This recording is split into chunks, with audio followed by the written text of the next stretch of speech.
Fucking business trip. Ah!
Do it for do some more.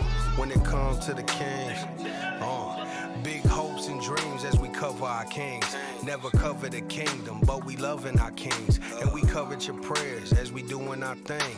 Big Deuce with the par, Lil Mo on the screen. Solo or together, still do it for team. Never switch up for $1 or revenue stream. So we always got each other, balance out the beam. Deuce and Mo, and that's the end of the thing. So do it for Deuce and Mo. We are live. Hey, happy Wednesday morning. It's the aftermath of game number 2. The Kings. Oh, wait. Just get the sleep out of your eyes. Wake up and realize you ain't Draymond. The Kings are up 2-0 in their series. Oh, good morning. What up, Deuce? Hey, Morgan. Hello. Hello. I'm rooting for y'all. Man, we don't sleep in playoffs. Why? Let's go, Cam. Playoff Deuce is here, and there is so much to talk about this morning. And you're going, why are you guys doing a morning chat? I thought you did night chat. No, we do what we want when we want. Oh. And the other thing we do is understand that, we had a little internet issue last night. I had someone hit me up, go, you guys should get fiber. We have fiber. And we never have internet issues. No wind. Dogs were asleep and away. There was no reason why that should have happened. No reason. Okay, I another reason I thought your voice would be better this morning. Why is your voice worse? What do you mean?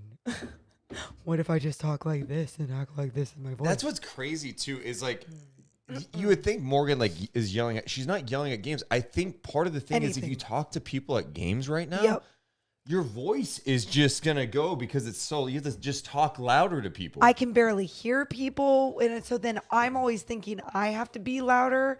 I'm going to have hearing problems like by whatever age. Yeah. It's been a while, a couple of days. And then, you meet up with some friends and then you're talking and then, And then you just keep going. We're just going to hang out. This is going to be a little less structured, right? I told we're Deuce, just hanging. I was like, you know what? The internet went out. I don't feel fulfilled. Like, I just want to go on again and not only talk about, obviously, a little bit more about last night's game, but I also want to preview game 3 because we usually don't get to full-blown preview games because it's just like a post game and then we kind of look ahead. But today we can actually preview a little bit more. The people are buzzing about my hat this morning. Thank you, NorCal Brian. Thank you, Lucas. I got that at the team store last year. Oof, it's a great hat. Oh, it's a great hit. You. So we've had a chance to sleep on it. Yeah. Everything. We were up very late last night, and I could not help but almost fall down laughing when I saw our buddy Mark J. Spears tweet from a source. Warrior star Draymond Green asked for an X-ray on his right ankle after the Game 2 loss to the host Kings after feeling soreness. Source adds Green believes the injury came when King star Domantas Sabonis grabbed his ankle before the stomp. Oh, before. So it wasn't the stomping ankle. It was the grabbed ankle. No, that was the same one, right? What? Oh, I guess technically it was. The point is, this is why he said it, is because Woj put this out and said Sacramento Kings All-Star Domantas Sabonis undergoing X-rays on his ribs, lungs. So Sabonis is being evaluated after Draymond stepped on him in Game 2. All this stuff is just so hilarious to me, and it's wild that this is where we are at in the series. Before the series, there's like this mutual respect, and I'm not saying that like goes out the window now. There's a lot of history with Mike Brown and stuff and the Warriors, obviously, but it's like you get 2 games in and you go, oh, this is playoff basketball. This is when things get chippy. This is when storylines happen after the game, separate from what went down between Green and Sabonis. Steve Kerr is coming out and talking about this game was really physical. Yeah. And, starting to poke a little bit at the officials to try to get some calls in Game 3. And that it's just like what Mike Brown was talking about, and we keep referencing this because it's so true. He talked about how this series is just going to get harder and harder. And when we talked to him about it and said, well, why? What are those challenges? He talked about the Warriors being like a wounded animal, trying to find that will to win, to stay alive. And when you feel desperation, you feel like anything can happen, and anything did happen last night. We witnessed a stomp in the NBA, and it's hilarious thinking back on that whole situation and how it all went down, from grabbing a leg to a stomp to WWE like antics. Yeah. But I loved it. I loved it because no one got seriously injured. We're playing some of this now. This is from Sean Cunningham over at Fox 40. His like the real time speed of this guy. Okay. So Clay like throws it. Oh my God. Every time I see the stomp, Dude, you guys. come on, bro. It does take my breath away. Like, it is so bad. It's so bad. I think the funniest thing to me, and of course, this is when social media is at its finest, right? After a playoff game when these two fan bases are going back and forth. Mm-hmm. But I was just dying laughing at Warriors fans' spin of this. Like, they are painting this as Sabonis being the dirtiest player in NBA history, and the victim, Draymond Green, what is he supposed to do? He's just need to take a step. I mean, that was not a step. He got pissed off because Sabonis grabbed his leg. And there's even some Kings fans like, I don't know if he really grabbed his leg. Look, I think he fell, tried to protect his face a little bit, and I think he was like, I'm going to slow him down. Yeah. I'm going to slow him down a little bit. And I don't think that's a dirty play. There's that other thing, like Draymond was going to be out on a full-out sprint. There was no full-out sprint. He grabbed his leg for a second, then he got baited into stomping on the guy. Like, what are we talking about? And you guys, I don't even care. I don't even care how that play initially started. Clay boxing out, maybe, did whatever to Sabonis. But my point is, it's playoff basketball. It's physical, right? I don't care about that. Again, it's about, and it makes me laugh because it's so blatantly obvious. Like, the way that he did not give a shit. This is actually the worst part to me, is like Sabonis is on the ground. And he's care. like waving on the crowd. He's going like this, waves his hand at Sabonis. I'm like, this guy's like, what if he did fracture his like ribs? And then he's just going to be like, oh, I'm just going to jump on the table. Oh, by the way, Draymond Green's ankle is sore, but not from jumping on this chair to taunt the crowd last night. That's not why at all. Adrenaline can do wonders, Deuce. Come on now. Give him that. Dude, it was the Draymond Green chants were insane. Draymond sucks. Draymond F sucks. you, Draymond. Except the actual word just dropping. I don't know, man. It's like, does he get suspended for game 3? I don't think he does.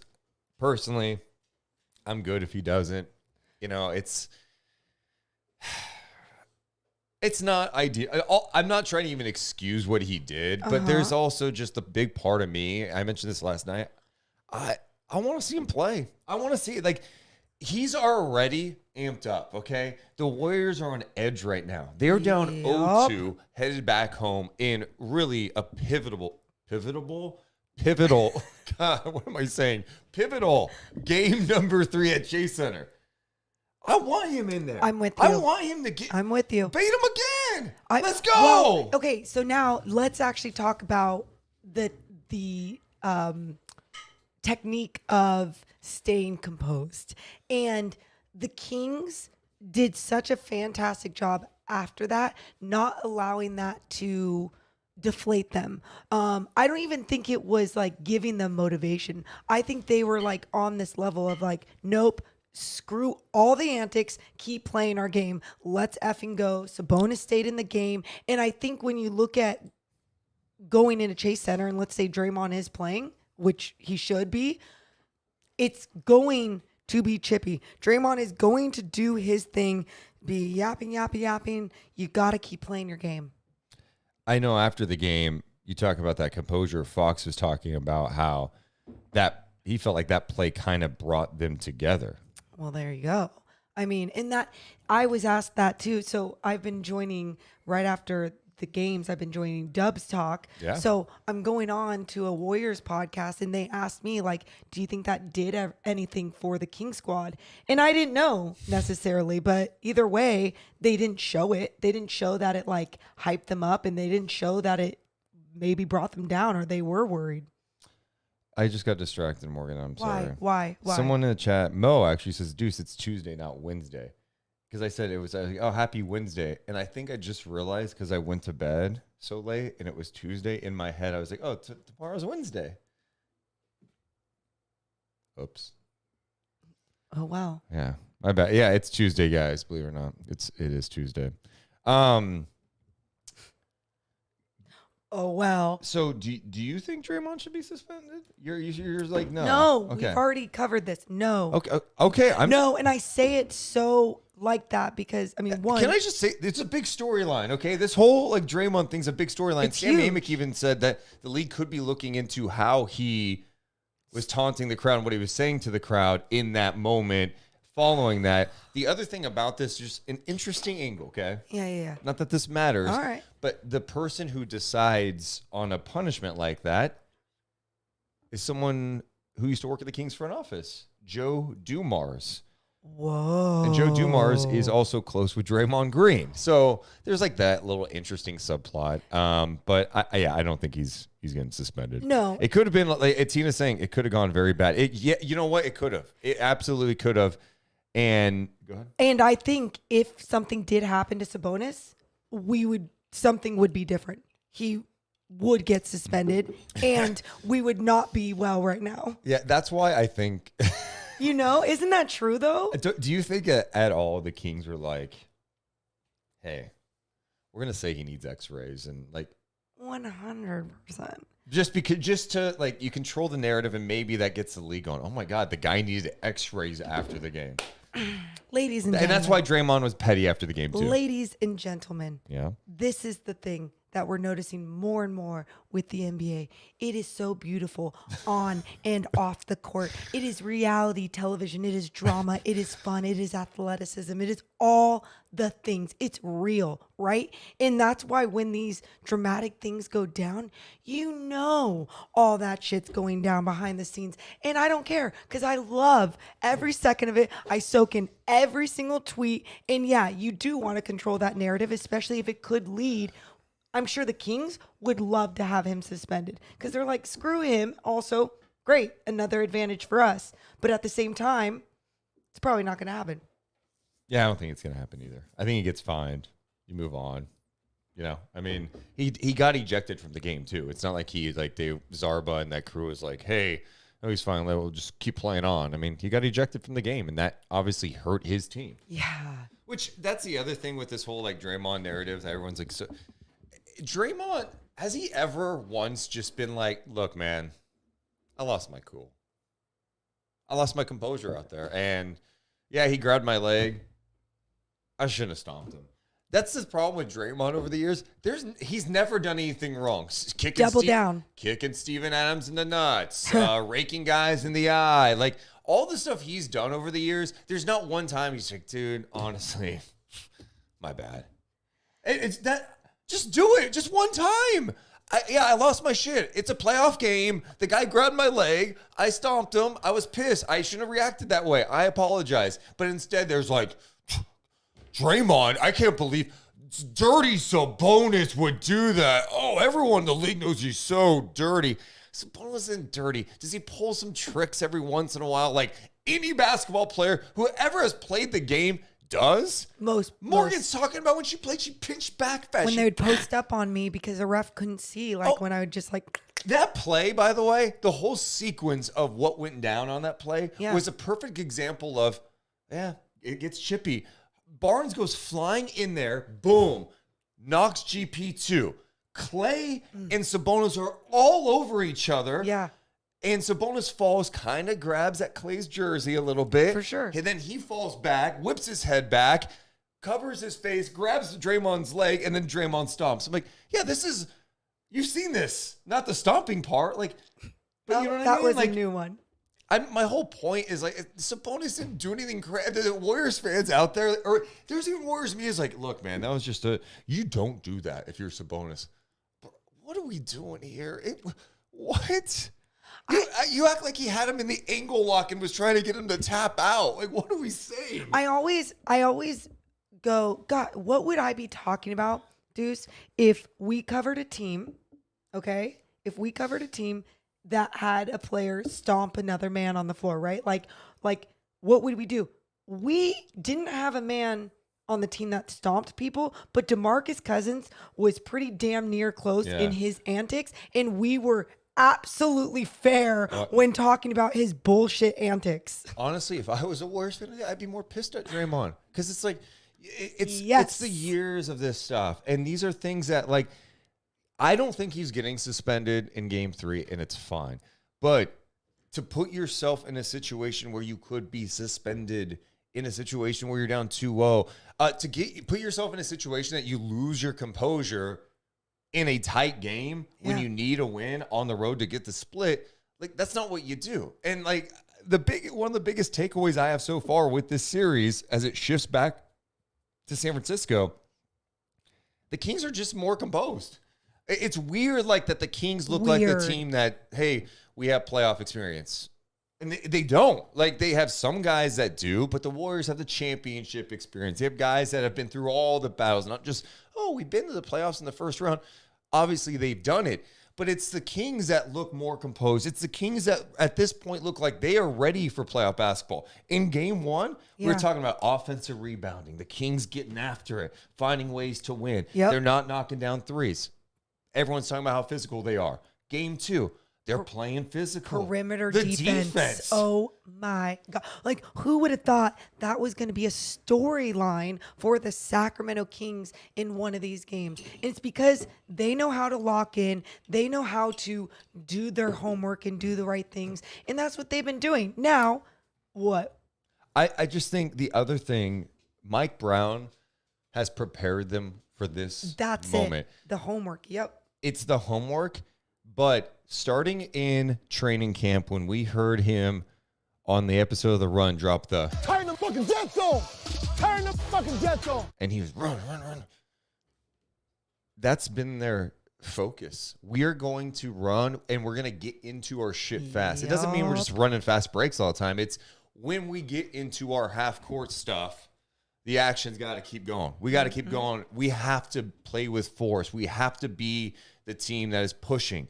And against this team, Mike Brown knows one thing about this Warriors team that's aging before our eyes at this moment. They don't want to run. They don't want to run. And the Kings will keep running. And it's not just the first quarter. Look at what's happened at the end of these games. And Wiggins is trying to get back in basketball shape. He's not in shape at all right now. He's been out for so long. Like it's taking, and maybe by Thursday he's in better condition. He ends up playing 40 minutes. But Morgan, his stuff was short late. He was having trouble running down the floor in a jog. And that was late. Like, you think about what he was adding right away, his defense on De'Aaron Fox, slowing him down in the beginning of that game. But it just wasn't sustainable. He could not keep up. And that is exactly what so many people say about De'Aaron Fox on the floor. He is the fastest freaking player out there. And his ability not only to stay that fast throughout an entire game, but to stop pop anywhere on the floor. I mean, to be able to have that body control when you are that fast, it becomes unstoppable. And especially when it's wearing down and tiring out other people, it truly becomes unstoppable. And that's what we're seeing. So now my question is to you too, because that's where I was going with this, the pace and how Mike Brown is push, go, go, go. This team, the Sacramento Kings, they really are prepared for this pace and this speed all the way through, right? Yes. You don't see it like going, oh man, there it is. Well, look, I can't predict, like, obviously, if the Kings are able to take care of business and win this series, which is not, again, I'm not just over here throwing a parade yet. Yeah. All right, we could be talking about Game 5 being tied at 2-2. I'm just being honest with it, okay? For sure. But they've done this all year. In a double overtime game against the Clippers where they scored 176 points, they kept it moving. They kept it going. All their guys are in great condition. And that's where it goes, like, it's not just the coaching staff and the players. It's like the training staff. They kept these guys healthy, right? They kept them in shape, and they didn't have to load manage. And I don't know how the Kings compare to other teams in the league statistically. I don't have like a real measurement here for you, but I can tell you, I think the Kings they've got to be one of very few teams in the league that did not load manage at all this year. Yeah. They played their guys. Yeah. And you know what else they did? They practiced hard. They practiced hard all the time. All and the some time. people are like, well, is that going to wear you down? I mean, in some regard, maybe it just has them more prepared and in better shape. It doesn't mean you go, hey, we're going to practice hard, even if you're hurt today. No, they're going to give their guys treatment, keep them going. But this team hasn't had an issue with that. And who did Mike Brown learn from? I mean, yeah, we can look at his whole journey, but who did he learn from as of late that was winning championship after championship? Steve Kerr in that organization. And look how he brought what he saw was a winning recipe to the Sacramento Kings. And that winning recipe was to truly be the conditioned team. I talk about this every single time I talk about that final series last year with the Boston Celtics and the Warriors. I said, Jason Tatum's going to look at this one and go, all right, what do I need to do in this offseason to become more conditioned? And people on their coaching staff were talking about with Boston, they wish they would have played them more minutes throughout the season to get them ready. Because if you're going to manage guys' minutes, unless we're talking like Giannis is different. Giannis plays like 29 minutes a game, and he's just look at the guy. Yeah. And he's a physical specimen. But if you're conditioning yourself that all you do is play like 30, 32 minutes, well, come playoff time, when it becomes more physical, when it becomes more grueling, and you need to play 40 minutes, what's that going to look like when you're getting bumped around, knocked around? It's early in the series.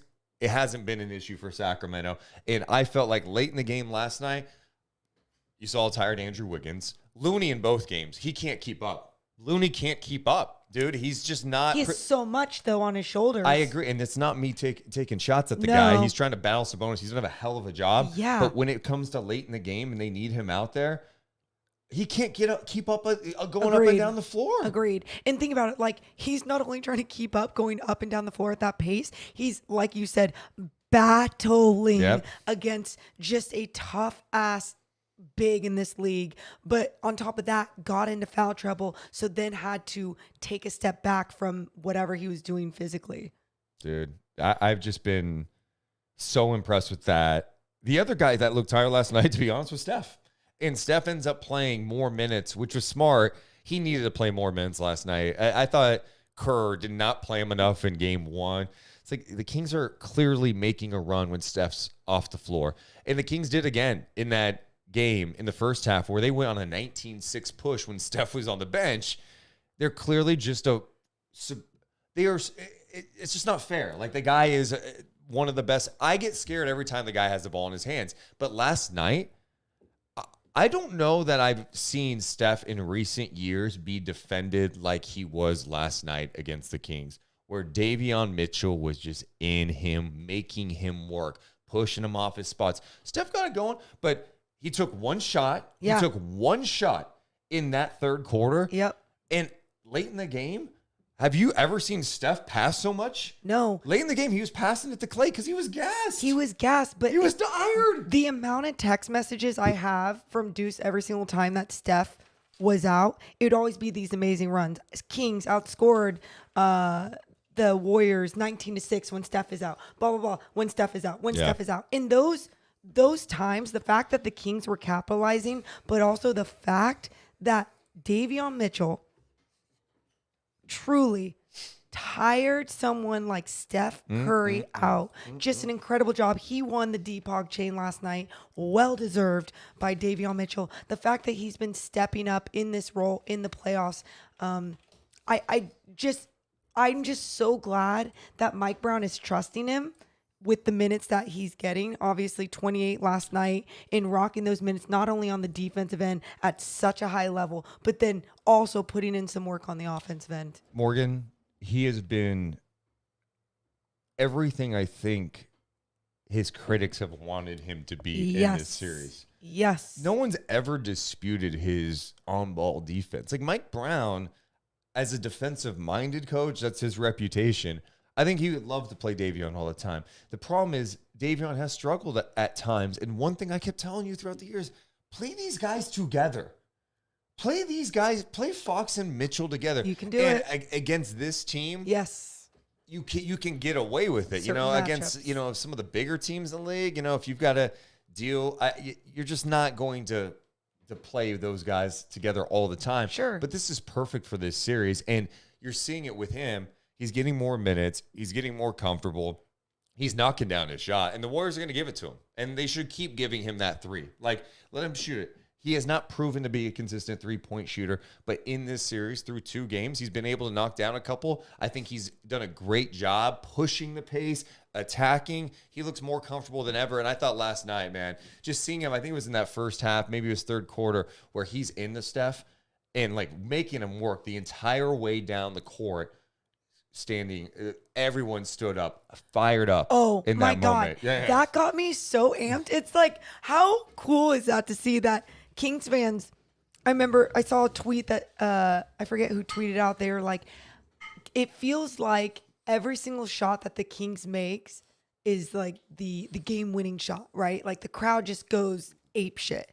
But then you see that defensive moment from Davion Mitchell, and it's like the crowd gets just as amped as they were on a made basket. I mean, this town is such a huge basketball town that they appreciate the hell out of effort, and the amount of effort that has been on the defensive end, not only from Davion Mitchell, but from the rest of the team in this series, has been absolutely incredible. Oh my God, cute. Shout out to we're talking about one dog. Davion, how about this dog? Let's welcome to Morning Chat today, Carlin. Hey, Carlin. Hey, Carlin. Crazy game two. What's your breakdown? Anything? Oh. Okay. He just wants a little love right now. Like, he wants a little love right now. If you're going to be here, add to the show. Yep. Don't just be here. He's tired, man. He's tired. God. Turtles says, why is Deuce holding Davey? Dog. God, there's something else I really wanted to mention. I'll remember it when I get to it. I have one. Yeah. So Keegan Murray. Well, yeah, that was one. Definitely, we didn't touch on that last night. Right. Yeah, I think the good thing for him, like getting these the Kings just getting these playoff reps is big time. It just, he has made some mistakes early defensively. Mike Brown, all right, go sit down. We're going with something else. And I think really for Sacramento, they had to play this 3-guard lineup. Monk has been so good. Mitchell's been so good. You want to have Fox out there. HB's been awesome. And then you have Sabonis. And someone can't play. Like last night, Lyles, who had a big game 1, who really helped them kind of stay the course when they were down 10 twice in that third quarter. Lyles only played 14 minutes. We saw a brief Terrence Davis appearance. Yeah. He made some mistakes, and Brown's like, all right. No. You're throwing a lob to Trey Lyles. I know. Monk did the same thing. That was a weird sequence in that first quarter. I'm like, why are we throwing lobs on the run to Trey Lyles? Like, it's prime Blake Griffin. Like, what are we doing? I was like, we can't be doing decision making has to be crisp. It has to be crisp. Yeah. And that wasn't the best. No, I think this is great for King. Like, go ahead, go through it. You're going to have to learn from this. He's gonna hit a big shot in this series. I'm totally with you. And I think what we've seen throughout the season from Keegan Murray, we've seen him have his patches of, okay, looks like a rookie, doesn't have all the confidence. And then we've seen other patches like, holy shit, rookie of the year, if you ask me. So I think right now you can tell it's that not having the confidence in the playoffs, maybe like not the pressure getting to him, because I don't think that's ever what you see on his body language. But what I will tell you, there was like even another time he finally put it on the floor and was going down. That's what it was, in transition. And he was going down to the basket, and he was just really indecisive, and then tried making a bounce pass quick to Sabonis, and it got stolen. And it was just like, go at the rim, buddy. Yeah, we've seen you do this before, where when you're not aggressive and you're not assertive, bad things happen. Just go. Put the ball on the floor. Go. I mean, I think they've done a hell of a job getting into him. And hey, welcome to the playoffs, rookie. Your first ever playoff experience is coming against the Golden State Warriors, and they are trying to prevent any of the shooters from getting going. Yep. And the Kings 3-point shooting in this, honestly, both teams 3-point shooting in this series has kind of been the story.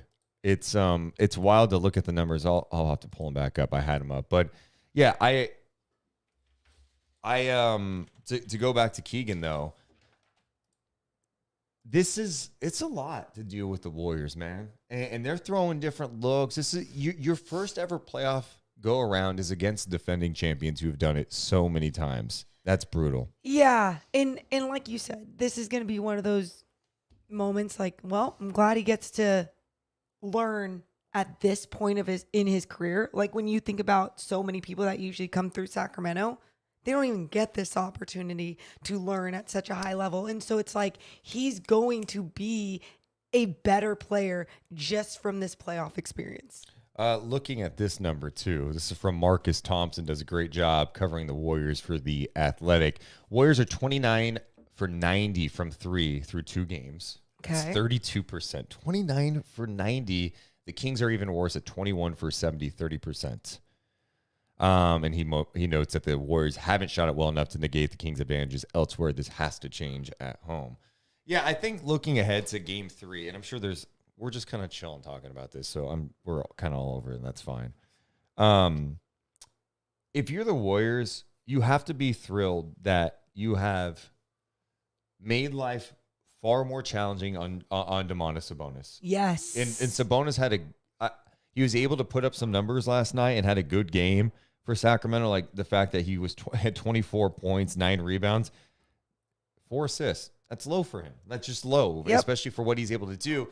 They have totally blown up the Kings dribble handoff game. And, Looney comes out hard, and then the guards are just all over Herter and Keegan Murray. Well, the best time was when Steph was on Kevin Herter, right? And that is when you saw the DHOs start to happen again, because Kevin Herter was like, no, F this. I'm coming hard off these dribble handoffs. There was one time that Sabonis even went shoulder to shoulder with Kevin Herter first, because that's how much they were going. Bumped. Yeah. They bumped. Yeah. And I'm like, ooh, wrong person. But really, it just shows like he was probably telling him, game plan, you need to come so tight off my shoulder. There's no room for anyone to come over that screen or to come over my body.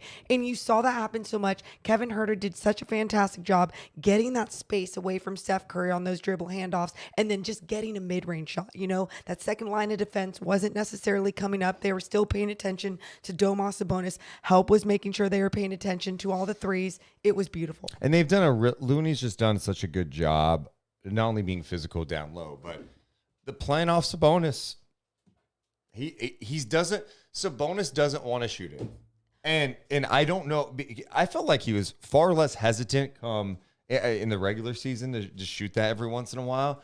He shot one last night and he made it, and I could tell he was like kind of fired up about making it. But yeah, I mean they're doing a good job on that. But Sabonis was still able to play physical fight through and get his. But my point is the Warriors have done a really solid job with Draymond and Looney to make life challenging. And that's all you could ask for. We talk about the same thing with Sacramento. Like, you got to make life challenging for Steph. They made it challenging, and Steph still finished last night with 28 points. This is what great players do. They can still get buckets. Sabonis, it's the same thing. Like, you have to make life more difficult.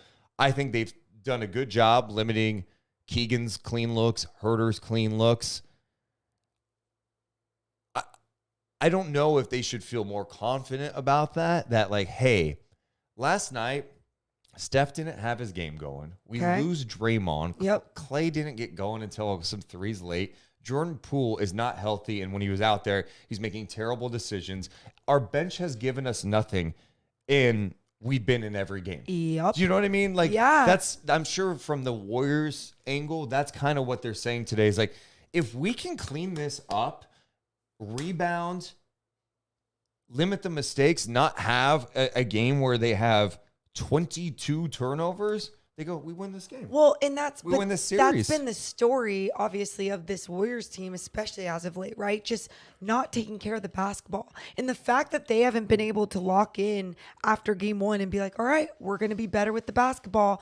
I think the Kings defense has a lot to do with that, which is that whole sentence is very strange to Yeah, say. yeah, yeah. But, they've done a really good job of locking them down and making life a lot more difficult. But yeah, Golden State Warriors, Draymond said it on his podcast after the first game, like, hey, you know what? This isn't one of our best games and we stayed in it, right? Yeah. And then, but when you're saying that a second game, what are you going to say going into the third? I think they are relying that they're going to go home where they're 33-9 on the home floor, 33-8 on the home floor, and they're going to get it going. And they might be able to get something going on the home floor.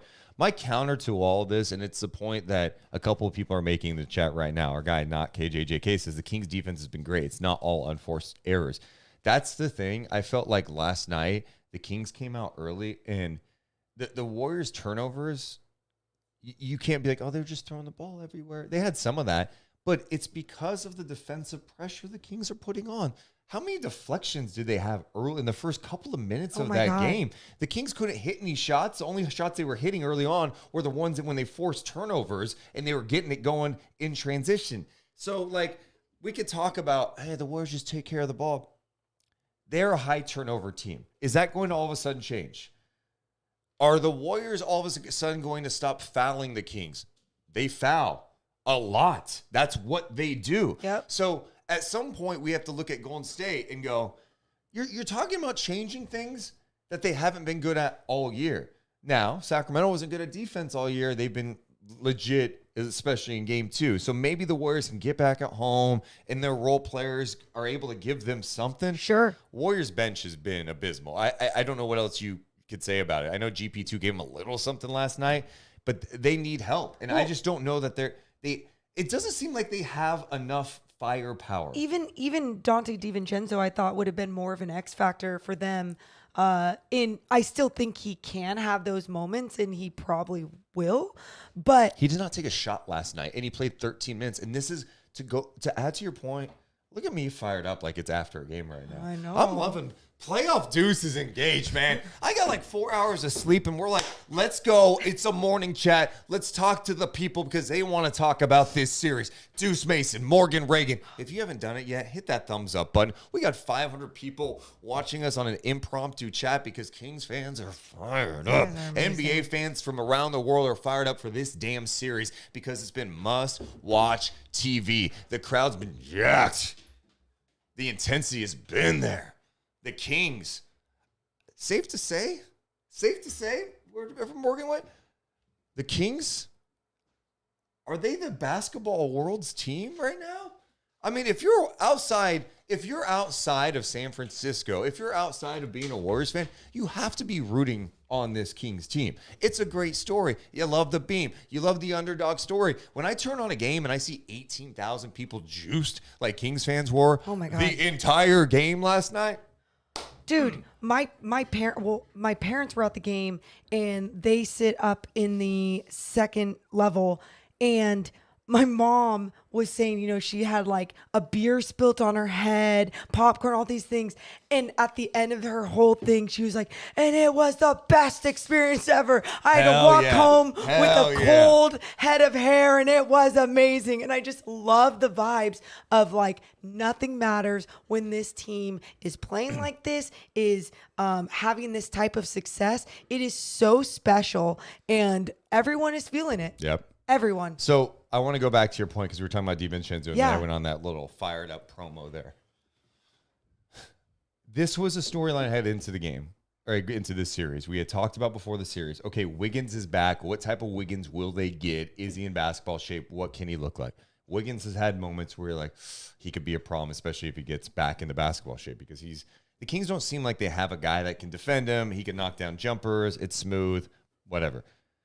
But Wiggins coming back into the fold changes things for them, right? DiVincenzo, who's been really in the latter part of the season, been such an important, vital piece for them.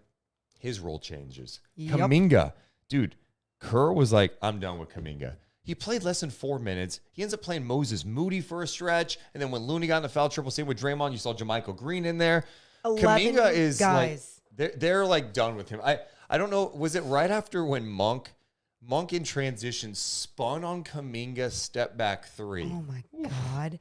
Oh my God. Yeah, it's you're seeing Steve Kerr looking for his identity with Andrew Wiggins back on this team. You know what Andrew Wiggins is as an individual and how he plays defense.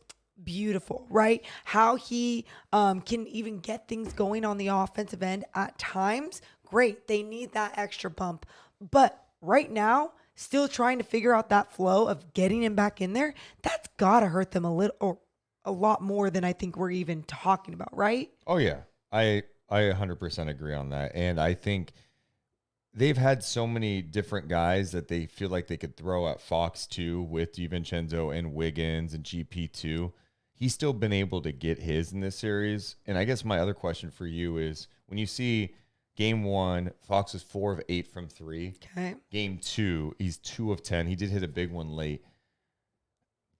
I don't like I don't like that through 2 games of this series he's taken 9 threes a game. I think, and I understand some of it is like the Warriors are going to give him that shot.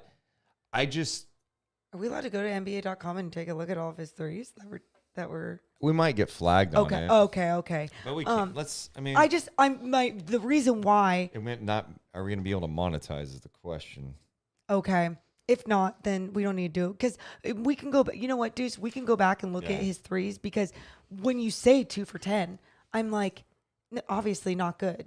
But what was the shot selection, right? Is there a 3 that I'm not thinking of that like I really didn't love? I'm sure there is.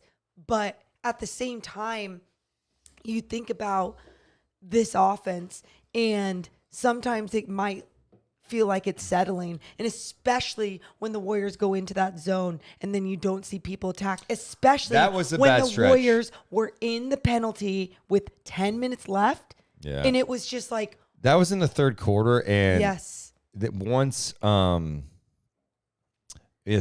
came out, and the Kings definitely went into a situation where they were just settling like crazy. I think that's when it was Fox, Monk, Herter, Lyles, and Len, and the Warriors completely changed their defense, and it was a 10-point game. Then the Kings started taking bad shots, and Brown was like, Sabonis, I know you sat for like less than 2 minutes. Get your ass back in there. And I think Sabonis played the entire rest of the way. Jeez. So, yeah, and then Fox played from the 3:34 mark of the third quarter the entire rest of the way. Yeah, so going back to like those threes that De'Aaron was taking, I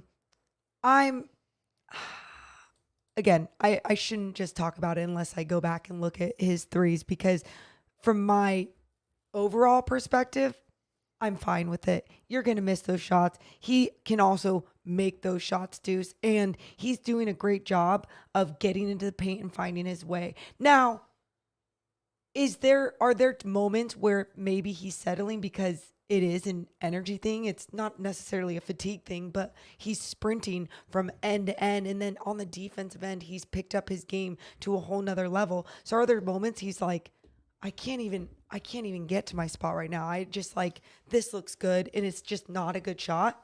Like that's probably happening in these games.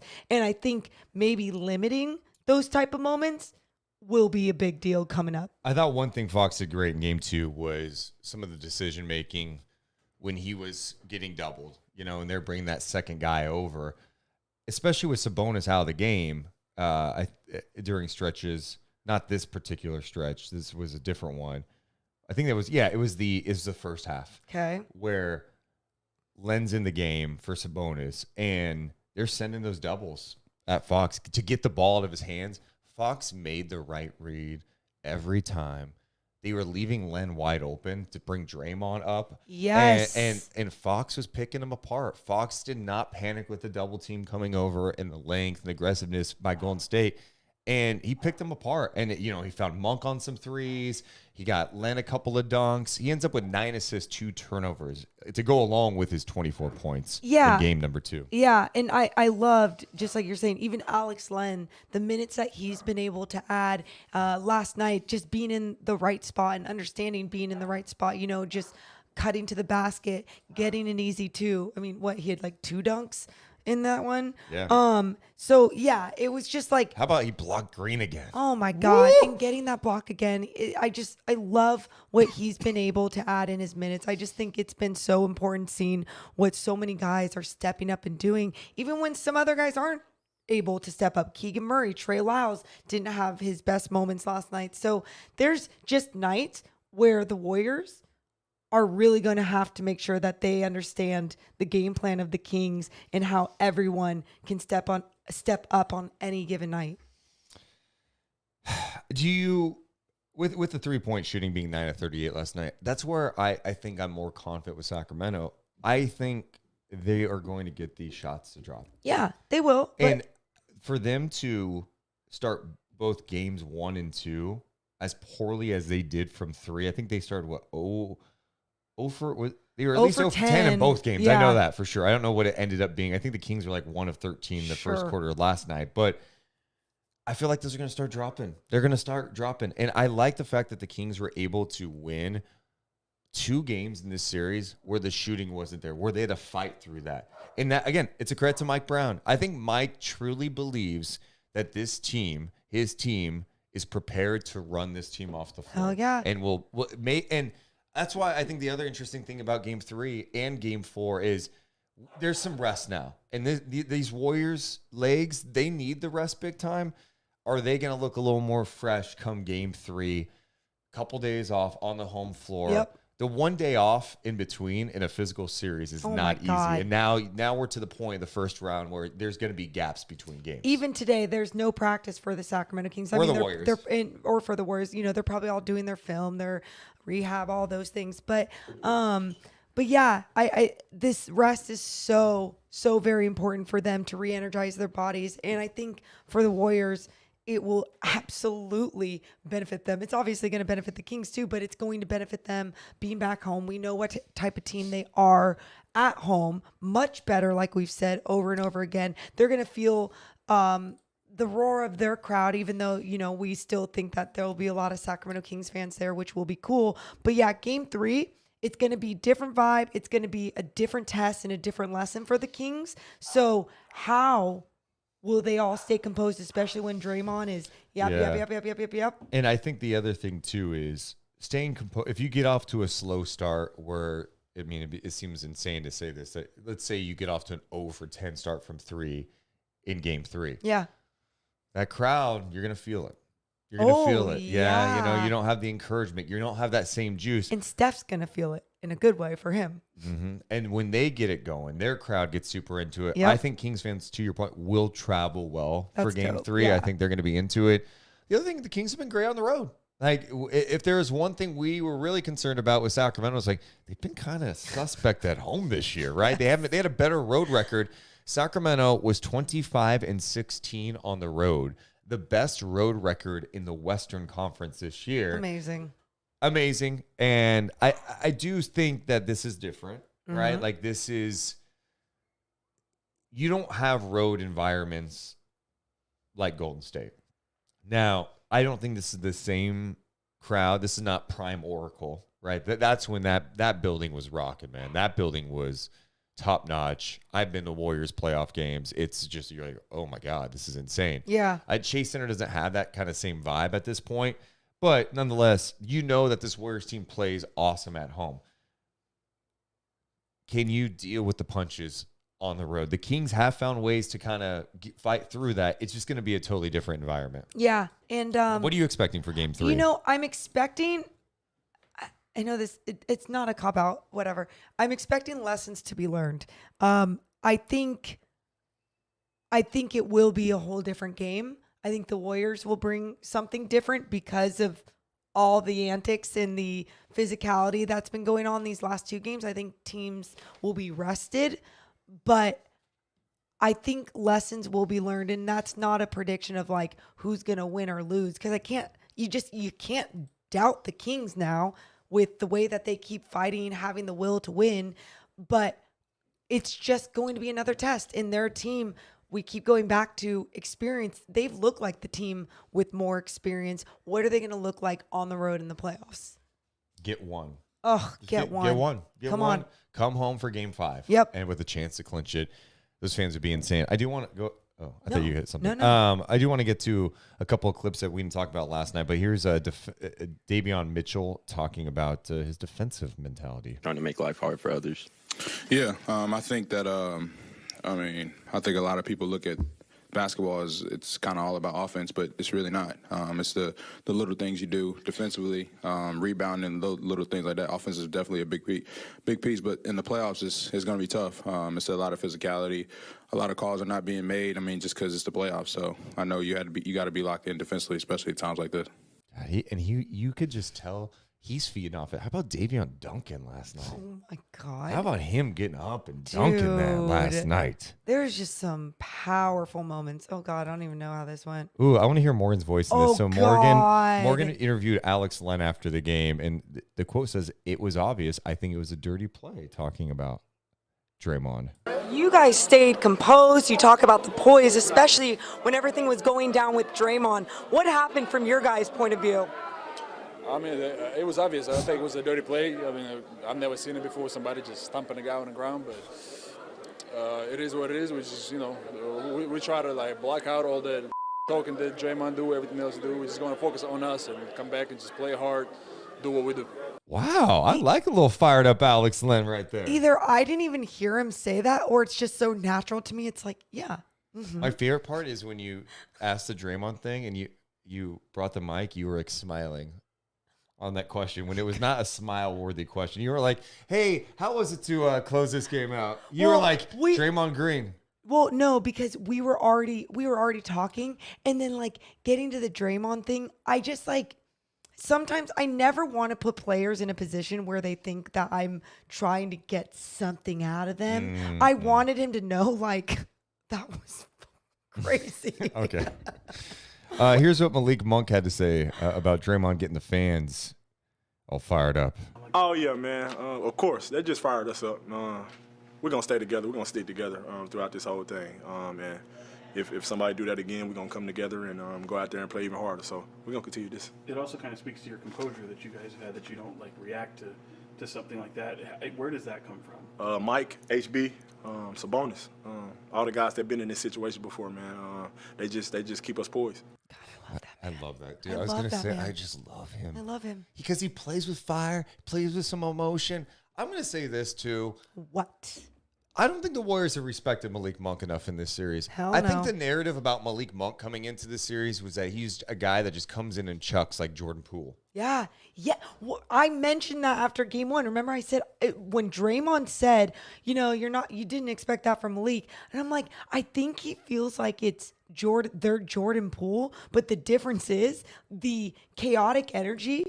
Malik Monk knows how to channel that into good basketball. Jordan Poole channels that into bad decisions for the most part, unless he's just going off. There's just less consistency there with Jordan Poole. Yeah, and Monk didn't finish as well last night, but still knocked down 3 of 7 from downtown. They threw some different stuff at him too, and that's the ultimate respect. And so now you're to the point of the series. See, this is the thing with Kerr right now. I'm like, you could, when you've got Fox and Monk out there at the same time, you're throwing doubles? You're going to get picked apart. At some point, this is going to come back to bite you. So I'm very interested to see what adjustments they make for game 3. And maybe the biggest adjustment for the Warriors is we just have to play with an edge. We have to rebound, and that's what can change this. But I just think Sacramento right now, their stamina, the pace, their resilience, they're not winning this by knocking down. We're not here going, hey, man, the Kings are knocking down 23s tonight. I mean, they're going to cool off.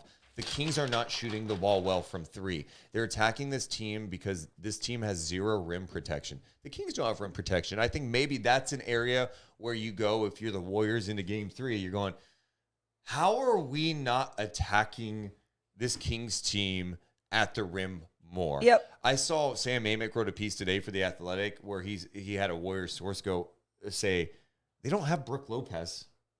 Why are we not attacking them more? Yeah. We're settling. And the Warriors have been prone to that, though. This is kind of what we keep talking about with their DNA this season, at least, has been they don't take great shots. The shot selection has been rough at times. They turn the ball over. That's it. And they foul. Yep. That's a losing combination, And that's what especially happened against a last Kings night. team. Yeah, but I also think when that Warriors source is like we have to attack them more, I think that would be fine to sit. That's regular season Kings. Sure. But through the first 2 games of this series, you have to give the Kings a tremendous amount of credit for the defense that they have played. Did we hear any Charles Barkley last night? We should play a little bit of that. Did we hear any Charles Barkley last night? What does he have to say That's about this? Oh, what do they have to say about the stomp? Oh, I know. I heard the Shaq thing on this. Shaq was kind of like defending it, of course. Here's what Shaq had to say. What am I going to do? Like if I stay there and just try to run forward, I'll fall. You got to get them up off you. And if you're up off you and you're in the way, you might get stopped on. Was it a dirty play? Of course it was a dirty play. But then just say that and leave it alone. Well, hey, if you don't grab me, this won't happen. You can't go, hey, man, you can't go around. That's true. If he never grabbed him, that wouldn't happen. I would agree with that. Thank you. Yeah, I do agree with one that. Bad Can't play, stomp on one somebody. bad play begets another bad play. That's like- it. Well, don't grab me. But if I grab you and you hit me with a chair, it's just excessive. I'm just saying Yes. the stomp was Yeah, it's I'm pretty not saying that simple. he shouldn't like get him off him. Okay, well. But it was a little excessive. Hold on. Would you like to get on the floor and show me the options when somebody grabs you? No, I'm not gonna Just move away. Move away how? You just walk. All right, lay on the floor, grab me. No. You got a bad hip. Stop. No. This is not a time. Why don't you for lay to on the do floor and a I'll see if demo. I can stomp on you. All right, come on. I'll do it. I'll do it right now. No, they do I'm gonna not. stomp What on your else is he face. supposed I to can't do? hurt that thing. He didn't have to do what he did. It was What was he excessive. supposed to do? He could have. Just give me the options of what he's supposed to do. Come on, man. You know, Just give me Shaq, one or two. You know what he could have done. Just give me He one or could two options. have. He could have brought attention to the And fact that he was hey, grabbing listen, his This is an easy one. guys. I It's an actually easy love. one. Thank hey, you. Hey, I love. I bet you won't grab this angle no more. Hey, Shaq, No, he's not. I love what Woj says. He stepped on him. No, he stomped on him. He didn't step on him, Woj.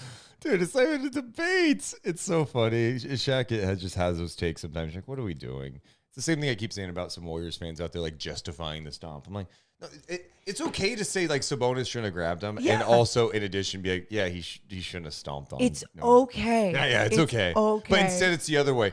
Sabonis is so dirty. I'm like, what? Who are we talking about right now? Here's what Charles had to say about the Kings defense last night. 8-point win tonight. This tonight game shocked me. Like the first game was Sacramento. They just try to outscore you. They played great defense tonight.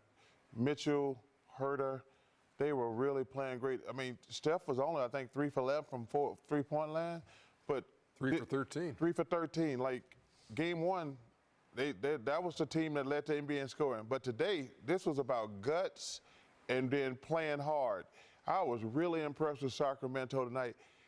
They're deeper than I You thought they were. They were. I knew they. I thought You don't they watch, got Chuck. some good bench players, but I was like, they keep coming. And Mike Brown has gotten them to play defense because they were not playing defense like this during the regular season.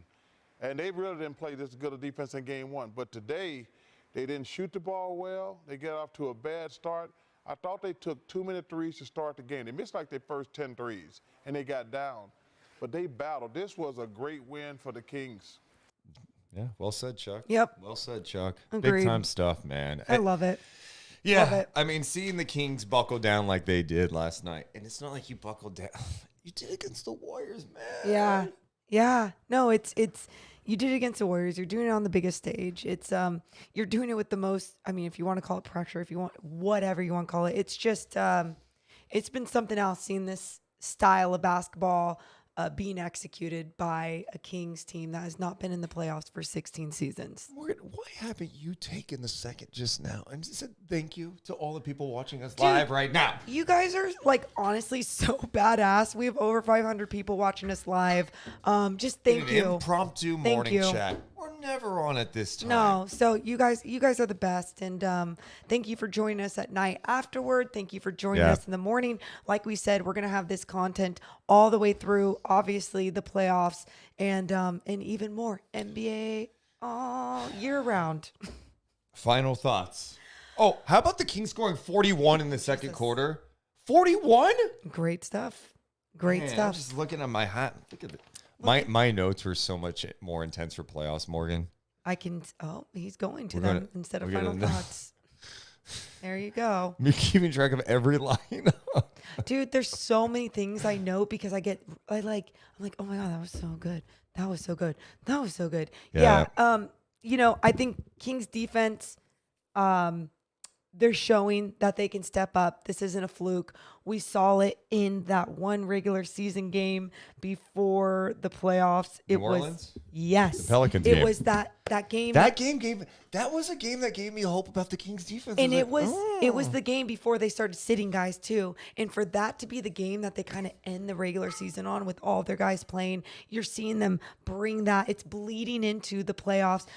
Hey, shit's about to even get chippier, so buckle up, Kings fans. This is going to be fun. And enjoy it all, okay? I'm Warriors fans, Kings fans, NBA fans, enjoy this because we are witnessing some fun basketball too. You're witnessing fun basketball. You're witnessing a prepared team. Yep. Mike Brown is not going to let this team slow down, get all happy. Oh, we're 2-0. Game 3 is a different challenge.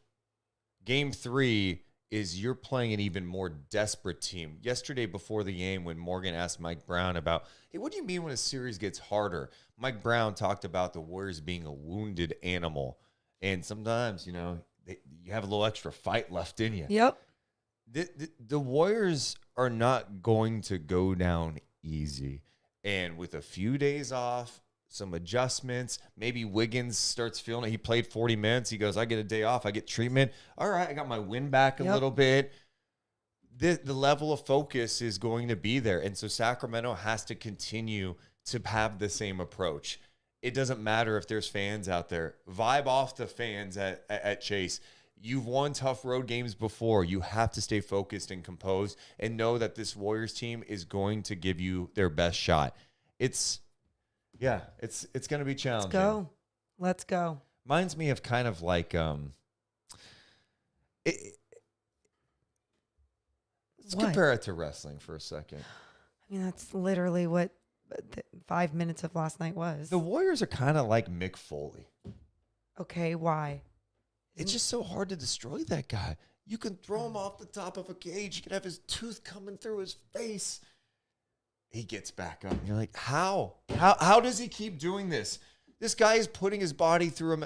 This Warriors team is hard to kill. Look at what they've done. I know. Look at what they have accomplished. 2-0 feels amazing. Enjoy it today. Now it's time to get back to work and try to refocus and go, how do we close it?